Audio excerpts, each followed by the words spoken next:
Hola, buenos días. Estamos ya en el último programa de conversaciones desde la CIGE. Como saben, abrimos el último mes correspondiente a noviembre para dar espacio a la campaña emprendida por la Defensoría de los Derechos Universitarios sobre los cuerpos, ¿no? De la que ya se ha venido hablando durante todo el mes. Y esto además lo hicimos en el marco de los 25 días de activismo contra la violencia, contra las violencias sexogenéricas, dentro de las cuales los cuerpos ocupan un lugar central, ¿no? Porque aunque no lo crean, los cuerpos siguen siendo objeto de escrutinio, escarnio, persecución, discriminación, etcétera. Y para seguir hablando de este tema y de esta fase final de la campaña y de lo que sigue, pues están con nosotros la maestra Carmen Arroyo, defensora de los derechos universitarios, y la maestra Amanda Urbán, quien es responsable del programa de diversidad en la universidad. Entonces, pues vamos a continuar. Les recomendamos nuestras redes sociales, @génerowaps en Facebook, @génerowaps en Instagram, y esperemos el año que entra reactivar nuestro espacio en ex Twitter. En ex Twitter, ¿no? Haciendo juego de palabras. Bien, Carmen, pues, ¿cómo vamos? Bien, bueno, pues estas semanas han estado bien bonitas, ¿no? La verdad es que han sido programas en los que yo he repetido mucho esto, pero me he quedado con muchas de las aportaciones de mis compañeras de mesa y ha sido muy valioso poder escucharlas y desde su experiencia y conocimiento como empaparme también de otras perspectivas de cómo analizar y retomar este tema de los cuerpos, ¿no? Y de las diversidades corporales que todavía, como bien tú lo señalabas, sigue siendo un tema de conversación y parece que sigue siendo un tema en el cual muchas y muchos creemos tener derecho de opinar y de decidir qué es lo que debe pasar en el cuerpo ajeno. Entonces, estas semanas para mí en lo personal han sido como muy nutritivas en ese sentido y sobre todo muy esperanzadoras de que al abrir este tipo de espacios y temas de conversación que siempre están latentes pero que luego no se abordan de pronto desde espacios respetuosos, ¿no? Como este que estamos generando, sino como desde el juicio, desde señalarnos entre unos y otros. Yo creo que al abrir estos espacios nos llenamos de esperanza de que las generaciones de hoy también se presten, digamos, para escuchar nuevos planteamientos, para saberse también representadas en nuestros discursos, pero también para dejarnos escuchar los discursos de estas nuevas generaciones y saber cómo debemos lidiar con todos estos temas, ¿no? De una manera más asertiva, más respetuosa y muchísimo más incluyente, yo diría. Sí. Amanda. Yo, como siempre, agradecer este tipo de espacios que, como dice Elena, son muy necesarios desde el punto de vista de la discapacidad, de la neurodivergencia y de la interculturalidad. Estos tipos de espacios son muy importantes. Y aprovechando recordar que ayer fue el Día Internacional de las Personas con Discapacidad, que justo existe para recordarnos que todavía falta mucha inclusión, todavía hay mucho capacitismo que tiene que ver muchas veces directamente con nuestros cuerpos, de cómo funcionan o no funcionan nuestros cuerpos, pensar que hay cuerpos normales y cuerpos que no lo son, que son ideas que tenemos que ir eliminando, porque todos los cuerpos funcionan de forma diferente. Y eso está bien. Y se ven de forma diferente y eso también es correcto y está bien. Okay.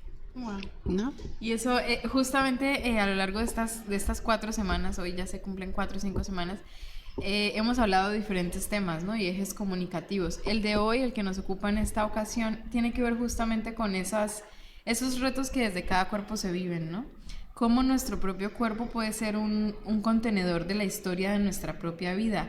Y cuando pensábamos en esta campaña, justo nos preguntábamos cómo es posible que a veces una cicatriz, las arrugas, nuestras canas, nuestras lonjas, lo que sea que haga parte de nuestro cuerpo y lo caracterice, en lugar de recordarnos qué parte de la historia de nuestra vida narra, porque la está narrando seguramente, lo que hace es que nos genera vergüenza, ¿no?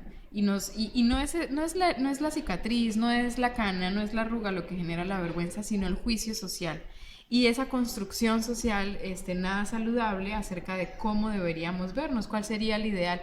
Y yo no sé, bueno, a mí me gustaría igual cuando ustedes lo tengan a bien, abrir un poco la conversación también desde este sentido, porque creo que para quienes nos ven y nos escuchan sería también valioso saber cómo es que esto de un contenedor de historias se ve en nuestros cuerpos, ¿no? En nosotras que estamos representadas acá. Y en tu caso en particular, ayer que analizaba algunos papers que tienen que ver con el Día Internacional de las Personas con Discapacidad, decía... Es que en verdad si se viviera esto que está escrito ahí es un poema, ¿no? Uh-huh.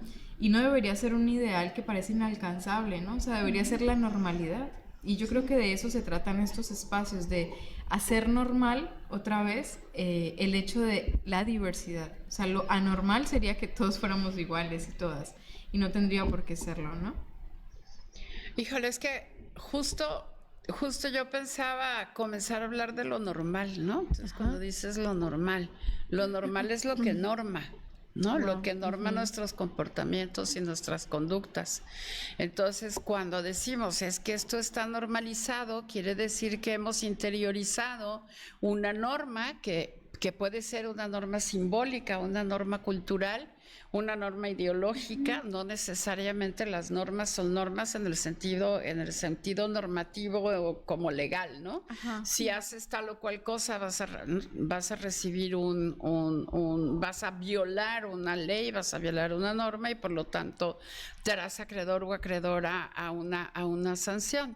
No está íntimamente vinculado con eso, pero yo creo que también en los procesos de normalización como sociedades hemos cometido muchos errores, ¿no?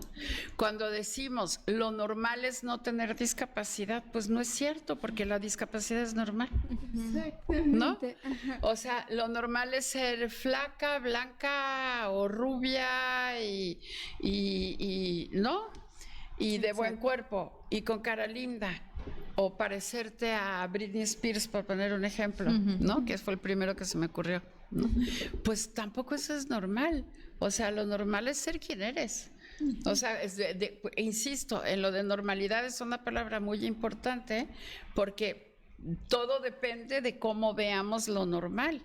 Cuando normalicemos la diversidad y cuando normalicemos la enorme variedad de cuerpos, contenedores de historias que hay en el mundo, que son muchos miles de millones de cuerpos y cuerpas y cuerpes.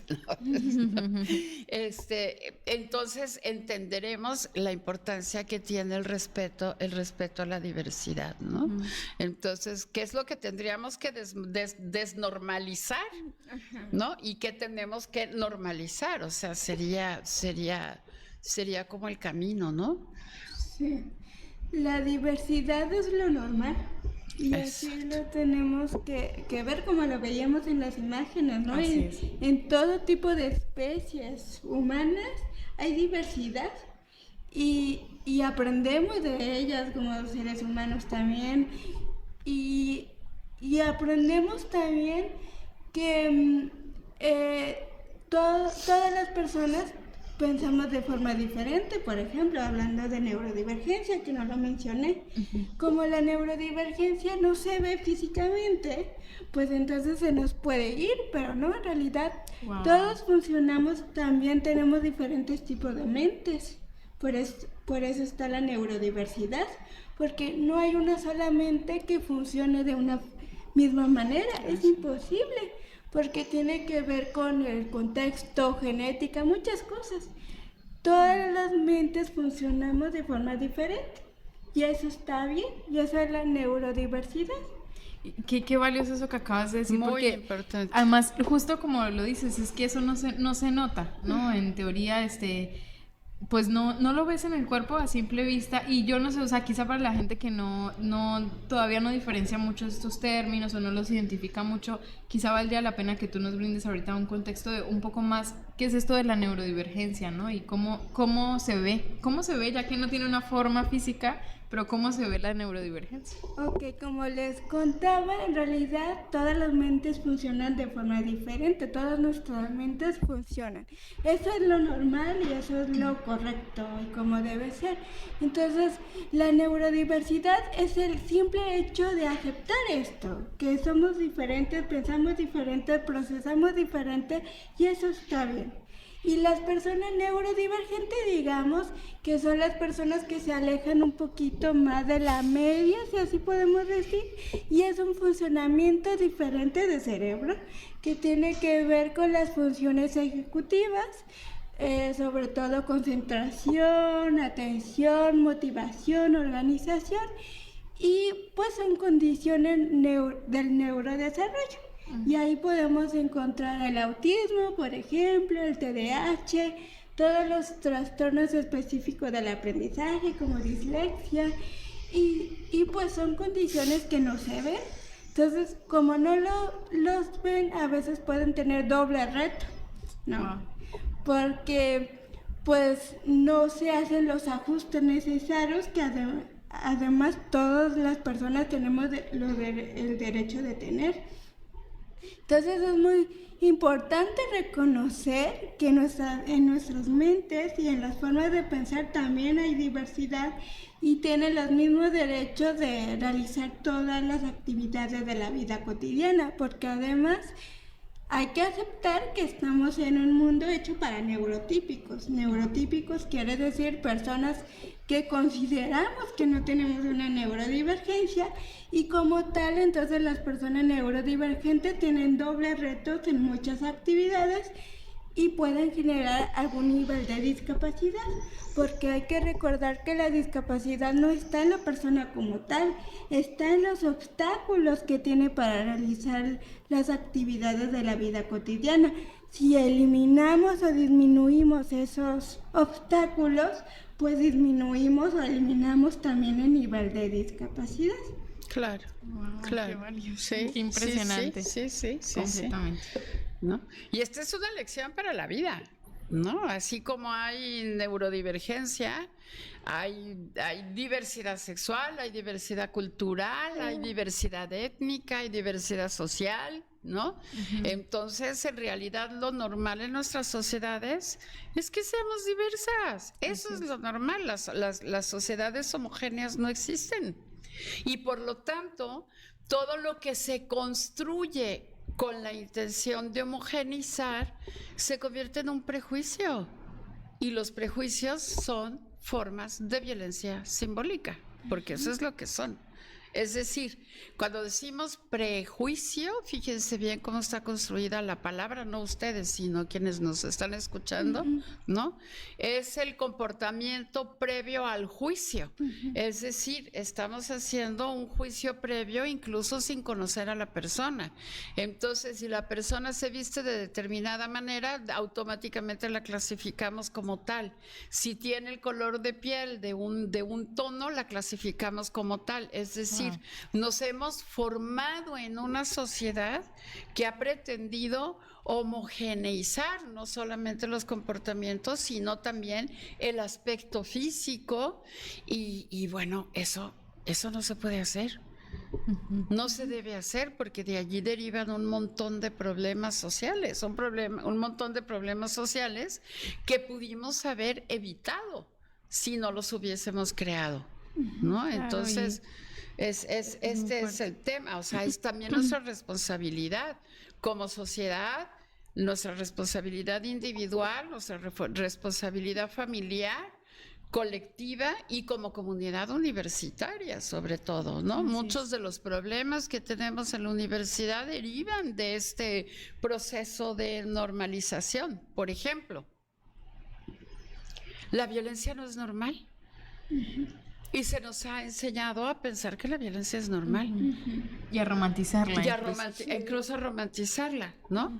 Y no se nos ha enseñado y por lo tanto desarrollar la capacidad y las habilidades para dirimir nuestros conflictos de manera pacífica y dialógica, se convierte en un aprendizaje que desarrollamos de manera tardía cuando si lo enseñamos desde el principio, es decir, desde la casa, desde que somos bebés, ¿no? Desde que somos niños, niñas, niñes, ¿no?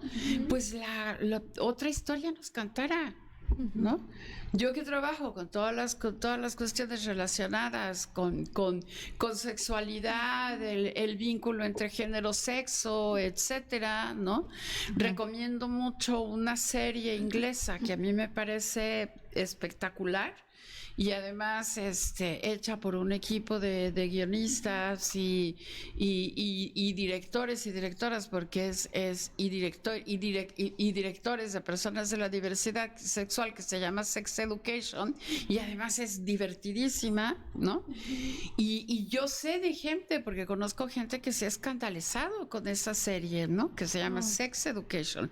Entonces, la súper recomiendo porque justamente va de esto, ¿no? Va como desnormalizamos comportamientos que nos han conducido a anclar una cultura de prejuicios, ¿no? Una cultura que ha convertido el normal, pues un modelo, un ideal de persona que no existe, porque la sociedad es, como dice Amanda, diversa en todos sentidos. Exactamente. ¿No? Si nuestra mente es diversa. Sí, exactamente. En sí misma, cada persona, en nuestra cabeza, tenemos un mundo de diversidad en el pensamiento.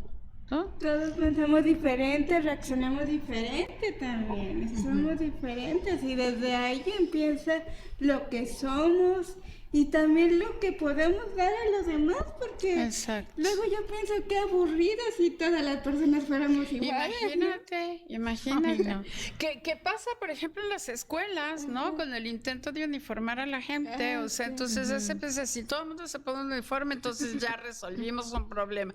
Pues no, uniformar a la gente genera problemas, ¿no? Porque además ocultas las diferencias, ¿no? ¿Y por qué impedirle a las niñas ir en shorts o pantalones a la escuela? ¿Por qué a fuerzas imponer la falda? ¿No? Por poner un ejemplo, ¿no? Exactamente. Y bueno, ahora que ustedes, y empezando si quieres por Amanda y con la doctora Lorela, ¿y por qué, Amanda, si le hablas de tú y a mí me no dices doctor? sé, es costumbre. Eso es un colombianismo, es una muy mala costumbre. Ya sé, estoy bromeando.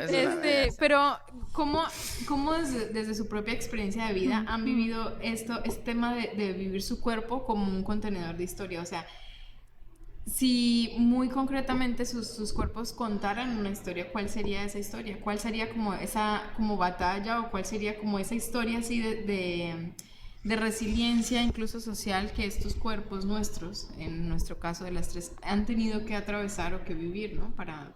Para hoy día sentirnos también en libertad de hablar de estos temas, porque siento que tampoco es nada sencillo abrir la conversación.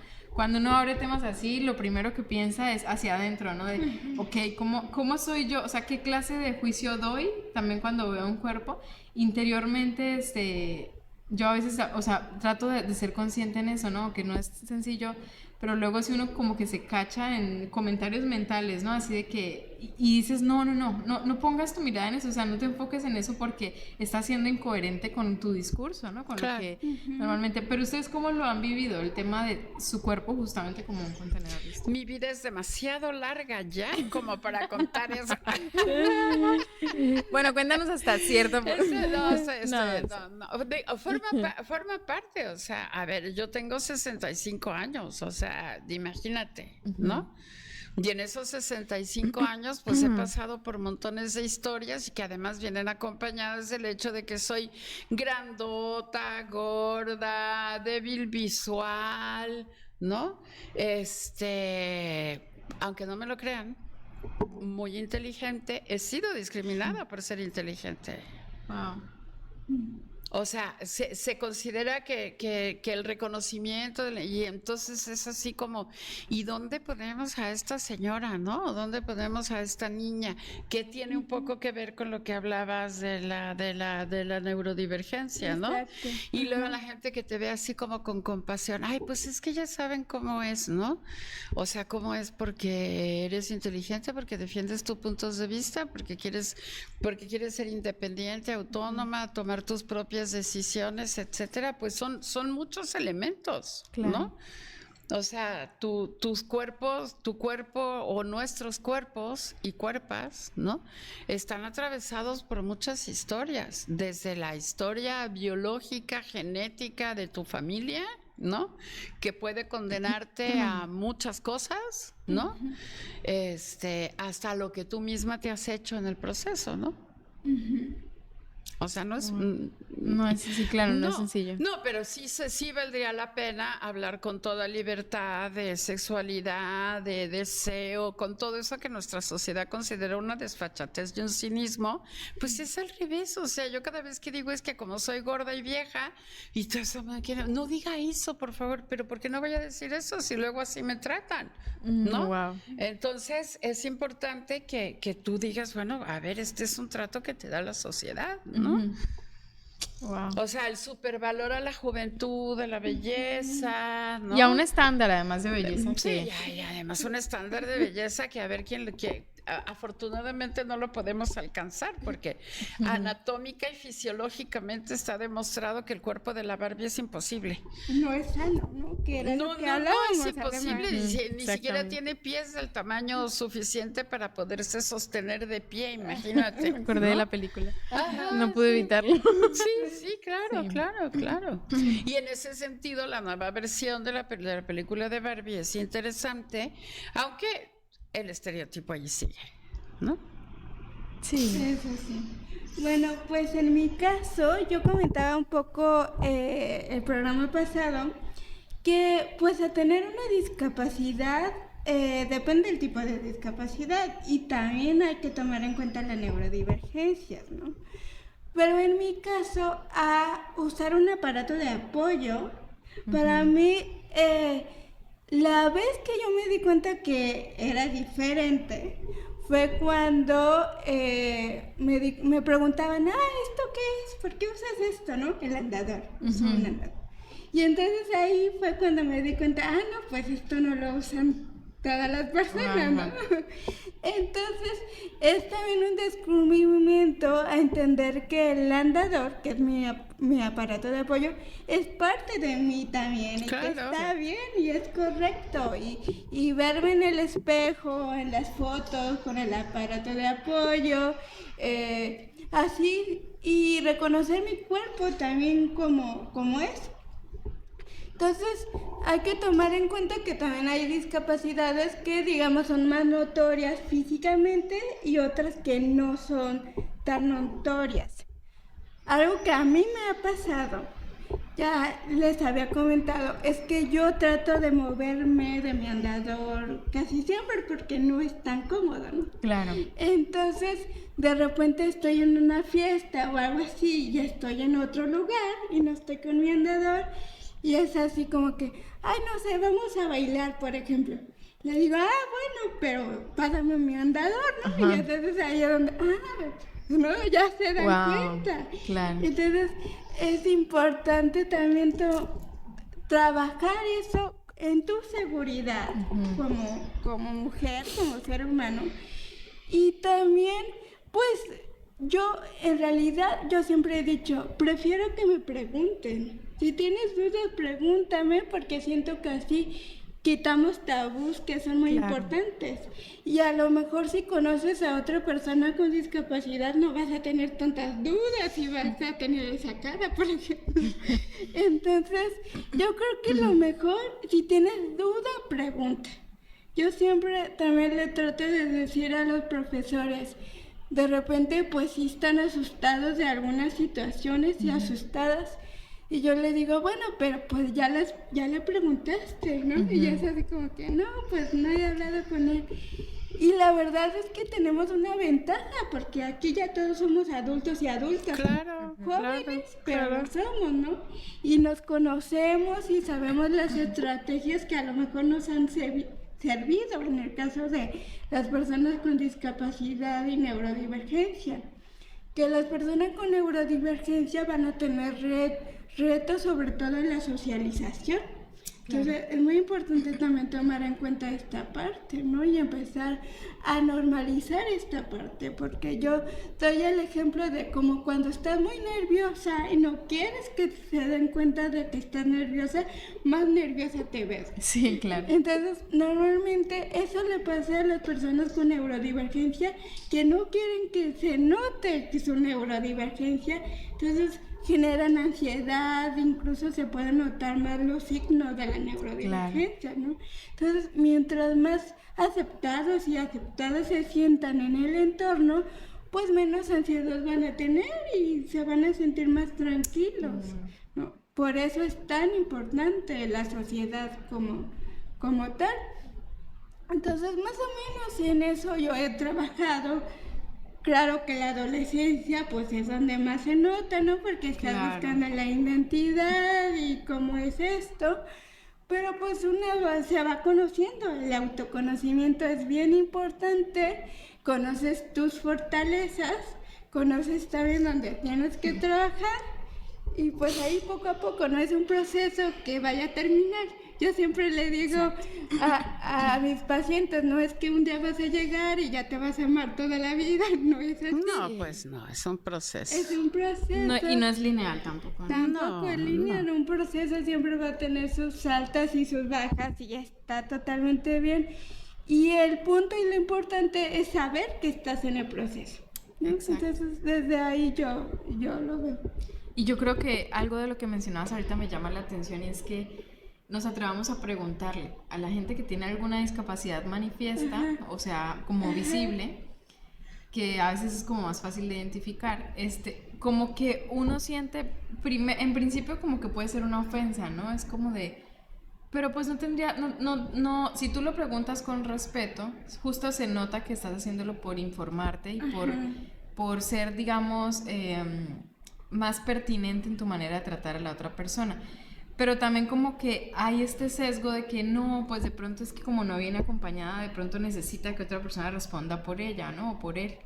Como si las personas que tienen, por ejemplo, una discapacidad motriz o no tienen un brazo o cierta como extensión de su cuerpo, etcétera. O sea, como que si eso definitivamente te limitara a todo lo demás, a pensar, a entender, a decidir por ti misma y por ti mismo, ¿no?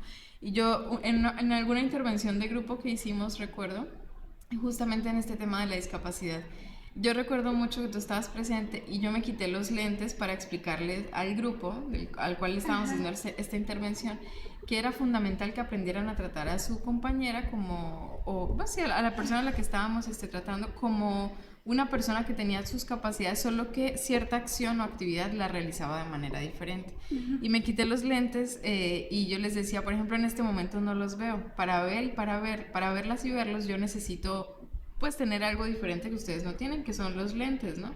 Y en verdad no los veía en lo absoluto porque la miopía ya me frenó todas mis posibilidades, pero como que se nos olvida que también tienen voz y voto y que tienen posibilidad de decidir y que tienen gustos y tienen preferencias y tienen una discapacidad. No es como que ya te sacó del mercado, por así decirlo, o te dejó fuera del juego, ¿no? Y hace una semana justo que veía los resultados de los Juegos, creo que los Paralímpicos.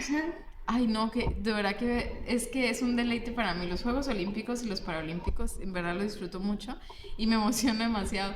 Y yo decía, Dios, qué admirable, cuánta disciplina hay en estas personas, porque en verdad sí necesitan dar un esfuerzo extra, claro, necesitan, o sea, y yo a veces digo, ay, a veces a mí me cuesta trabajo caminar de aquí a la tienda, y es como, ¿dónde está tu constancia también? ¿Cómo subvaloramos de repente por una radiografía visual que hacemos muy rápida todo el mundo que implica a esa persona? O sea, no tienes idea de todo lo que esa persona puede hacer. Y todo lo que tú no puedes hacer porque tu disciplina y tu constancia no te han llevado a abrir nuevas puertas, ¿no? Entonces a mí me parece muy fuerte eso que decías de anímense a preguntar.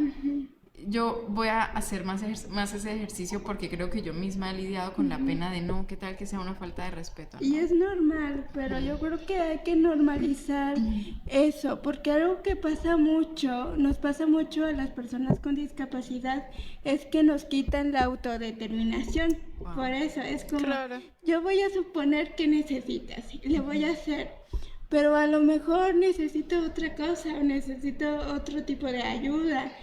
Y sobre todo cuando ya son adultos y adultas, que es el caso, pues ya pasaron muchas experiencias, ya sabe qué tipo de apoyo necesita, o si necesita apoyo o no necesita apoyo. Entonces también es una forma de hacernos sentir escuchadas y escuchadas, ¿no? Lo que piensas me parece importante y confío en lo que tú pienses que es mejor, ¿no? Exacto. Y sobre todo, cuando necesitamos apoyos, porque lo vamos a necesitar, siempre es bueno preguntar qué tipo de apoyo, porque nosotros podemos suponer el tipo de apoyo, pero a veces es diferente, ¿no? Entonces, por eso lo mejor es preguntar.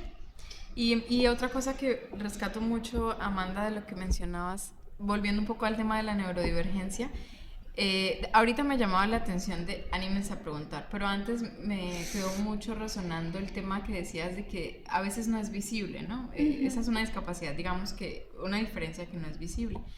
Y me pongo a pensar en que también eso es una lucha social que las personas con discapacidad han librado, ¿no? Y a un costo muy alto porque, por ejemplo, un básico, uno a veces va deprisa en el carro, ¿no? Y entonces dices, bueno, lo voy a dejar acá, pero es que son 2 segundos, o sea, de verdad solo necesito bajarme a entregar esta llave. Aparte de la multota, que está bastante onerosa en estos tiempos, pero más allá de eso es cómo tu empatía social se te nubla tan rápidamente porque tú eres el centro de esa pequeña acción.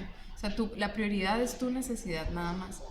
Y cómo no puedes comprender que esas personas que de pronto para ti no son tan visibles, sus necesidades, necesitan también ser vistas. Y no como un favor, sino como un derecho propiamente dicho, porque lo es y porque no es un favor el que les estamos haciendo. Y a veces ocupar incluso ese espacio de estacionamiento destinado para personas con discapacidad, fingiendo una discapacidad porque ha pasado también, o abusando un poco del tiempo y demás, no sabes qué implicaciones tiene para la otra persona, y si viene de emergencia, pues no va a poder absolutamente desenvolverse porque sí requiere este espacio.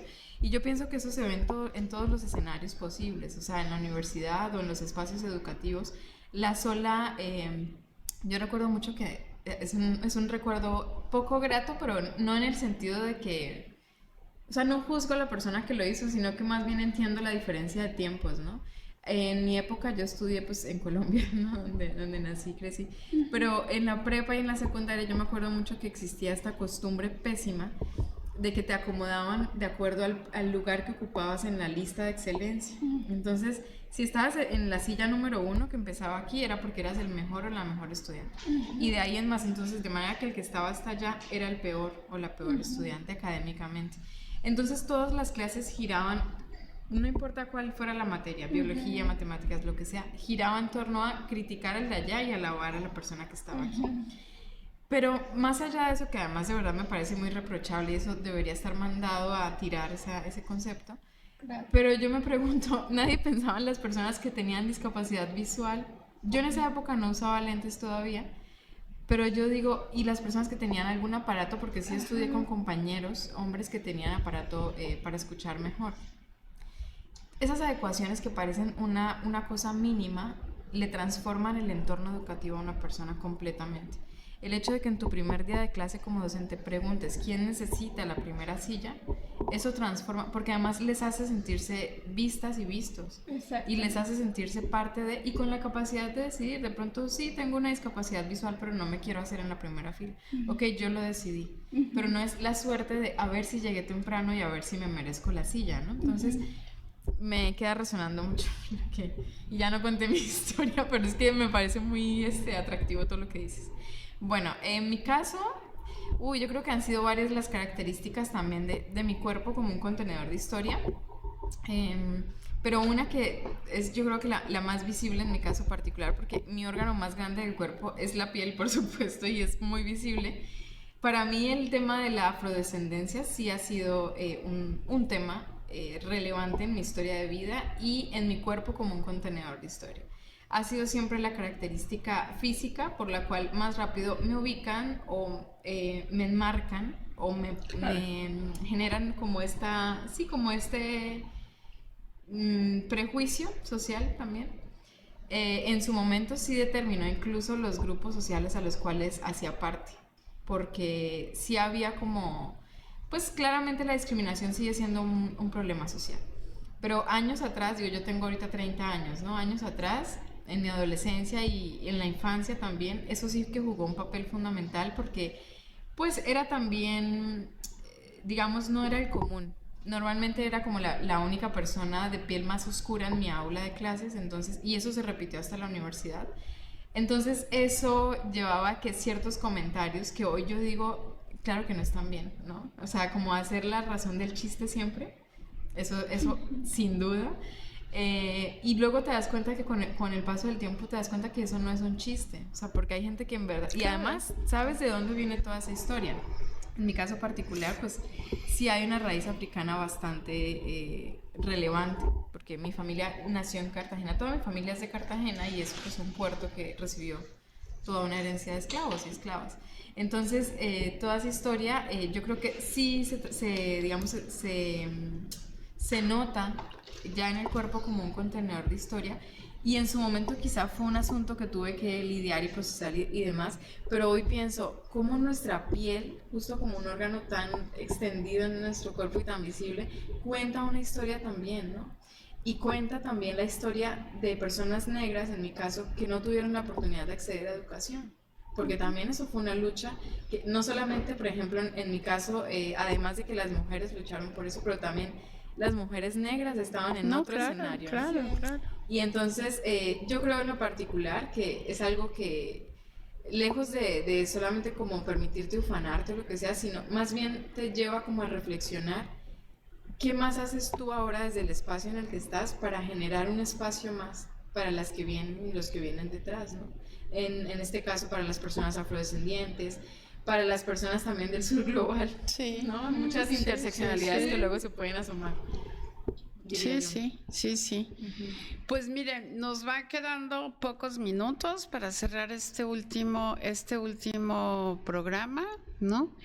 Y ya que estamos en una universidad y este es un espacio educativo, quiero señalar, porque sí hay que señalarlo, que luego las formas en que educamos y transmitimos el conocimiento también se han homogenizado y no se han diseñado pensando en esta diversidad. Entonces, incluso las formas en que calificamos el desempeño, ¿no? O sea, todas estas reglas que se supone debemos cumplir para dar cuenta de una buena educación que pasa por una calificación, también es terrible. También es terrible porque no todas las personas pueden alcanzar 10 de calificación y hay un montón de diversidad en el pensamiento, en las formas de apropiarse del conocimiento. Exacto. Y formas alternativas diferentes de enseñar y de aprender, ¿no?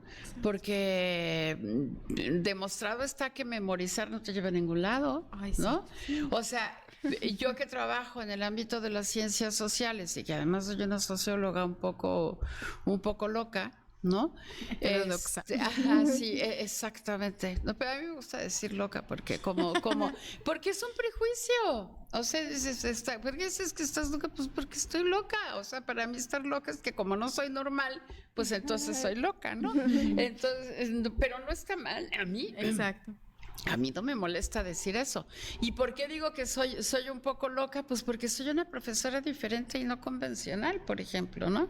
Y yo he explorado otras vías de transmisión del conocimiento. No leen ni ninguna clase, tanto como leen en la mía, y ni cuenta se dan. Hasta el final. Dicen, qué barbaridad, leímos muchísimo. Pues claro que leyeron mucho, ¿no? Claro. Y discutimos mucho y hablamos mucho de los temas. ¿Y qué creen? Y no hicimos exámenes y no les pedí controles de lectura. Que haya un compromiso colectivo asumido, construido grupalmente, ¿no? Para ejercer una forma de educar en sentido horizontal, y es posible hacer eso, ¿no? Porque si no también luego incurrimos en muchos errores, ¿no? Claro. Y el profesorado no somos otra cosa más que guías, ¿no? Acompañantes en un proceso de formación. Y nuestra responsabilidad es ser esos acompañantes, entendiendo además la enorme diversidad. Uno, de conocimientos, de perspectivas y enfoques, que esa es una cosa que yo enseño, por ejemplo, ¿no? Dependiendo del fenómeno que quieras estudiar, pues hay una perspectiva teórica y un enfoque metodológico, o viceversa, ¿no? Una perspectiva metodológica y un enfoque teórico. Entonces no puedes utilizar ni el mismo enfoque ni la misma perspectiva para analizar fenómenos sociales que todos son diversos, ¿no? De allí viene lo de la interseccionalidad, por cierto, ¿no?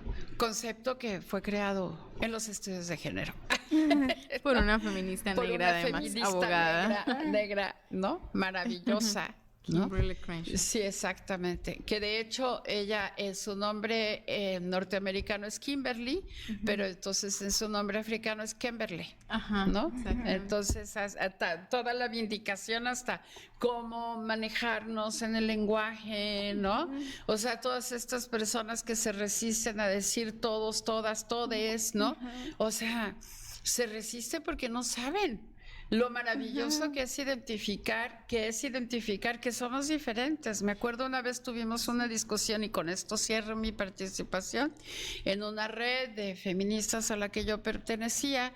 Entonces, para ir a una marcha, todas se querían poner un trapo igual, ¿no? Y yo les dije, pero qué afán de uniformarse. Si lo más maravilloso que hay en una marcha, en una manifestación, es la diversidad, ¿no?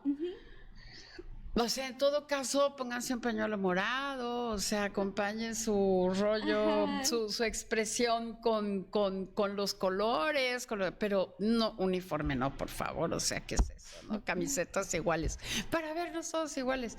Es como una cosa que nos han enseñado que eso es lo que debería de ser, y ese es exactamente el problema. Que en esas estrategias sociales, culturales, que normalizan, ¿no? Que más que normalizar, homogenizan. Y homogenizar no es lo mismo que normalizar, y la homogenización no respeta la diversidad, ¿no? Exactamente. Pues justo de lo que estabas diciendo me quedo pensando en que en realidad lo que hablábamos, ¿no? Nombrar, la importancia de nombrar, porque claro. nombrar es visibilizar. Exacto. Y de ahí también esta importancia de reivindicar desde el lenguaje la manera en cómo nos expresamos y cómo a quienes incluimos, porque realmente cuando nombras, en realidad estás visibilizando un entorno, una circunstancia, y completamente empieza a cambiar, porque incluso camina en el plano legislativo la posibilidad de fortalecer la protección hacia eso que estás nombrando, ¿no? Entonces yo pienso que se vuelve un ejercicio muy importante para el reconocimiento y la protección de verdad de los derechos humanos. Así Pues es. hasta aquí, hasta esta semana, antes de que Lore ya nos despida de su anfitrionía, va la campaña en radio. Vamos a hacer una pausa Con las vacacional de la campaña, y retomaremos el siguiente semestre para reunir algunas de las expresiones artísticas del alumnado y de quien desee participar, y bueno, retomar algunos de estos temas que tan gratamente he aprendido de ustedes. Y para marzo vamos a organizar nuestro coloquio anual, ¿no? Que tiene que ver con estudios feministas y de género fundamentalmente, ¿no? Y allí vamos a reconvocar otra vez a que presenten propuestas, ¿no? fotográficas, etcétera, o lo que se les ocurra, ¿no? Para acompañar al coloquio, pero pues ya de eso hablaremos. Regresando, en 2024. En el 2024. Espero que todavía andemos por aquí, pero entonces... Sí. Pues muchas gracias, Gloria, por el espacio y por el tiempo. Y Amanda, mil gracias. Muchas gracias a ustedes dos. Ha sido bien interesante estar y a las ausentes el día de hoy, que las extrañamos, a Ariadna y a Areli, que en verdad también nos amenizaron mucho estas semanas, nos enseñaron un montón. Sí, muchas gracias. Bien, pues es todo. Les recordamos que esto es Conversaciones desde la CIGE, nuestras redes sociales @GéneroWaps, tanto en Instagram como en Facebook, y que al correo género@waps.mx nos pueden enviar comentarios, solicitudes, en fin, si necesitan comunicarse con la Coordinación para la Igualdad de Género. Yo ya le pedí a Santa Claus internet y teléfono para la coordinación, espero que nos traiga el regalo. Ya se lo pedimos, ¿verdad? Porque compartimos edificio y no tenemos teléfonos ni internet, entonces padecemos del mismo obstáculo para hacer, ¿no? Bien, pues muchas gracias, buenos días, buenas tardes, que estén muy bien. Nos vemos en el 24.